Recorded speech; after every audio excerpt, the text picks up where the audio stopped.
The Olympics opened amid a crippling arson attack on France's rapid train system and with online threats against athletes.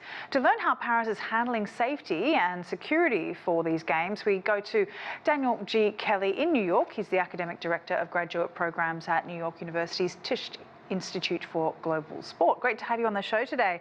So in regards to these arson attacks that took place on Paris train lines, how can authorities try and prepare for this sort of thing? What kind of security measures have been or are in place, and why were they missed? Overall, this is a tremendous undertaking. French Interior Minister Gerald Darmanin has implemented many measures interacting with over 180 intelligence agencies from around the world and figuring out different ways to understand how to best protect the 10,500 athletes, the over 2 million visitors, and of course, the over 300 events for the Paris 2024 Olympics. But overall, the fact that they were able to respond so quickly to the threats is the biggest victory when you consider that the games are a global and fantastic experience. You know, with French history of terrorist attacks in the past, do you think, though, Paris was a wise choice to host these games? I do think it was a very, very wise choice.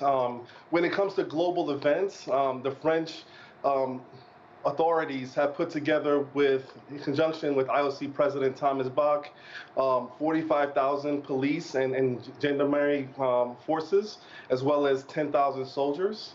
And of course, there are 1,900 police forces from around the world who have also been added to the efforts. And so, considering how unique Paris is as a city with over 2 million residents, these games are protected. Across the River Seine, there is barricades, there are security forces, and there are plainclothes officials interacting with the fans. And so I do think that the security measures are at the highest levels.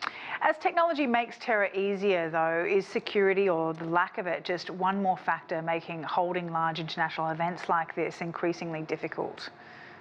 It does make it difficult, but the bottom line is that these types of international events are part of the fabric of our society, and responding prudently, responding with a collaborative nature of sharing information, of the fortitude of the French authorities to be collaborative with international agencies across the world. As these events are happening, the fact that they're responding in the proper format leaves us to be very positive.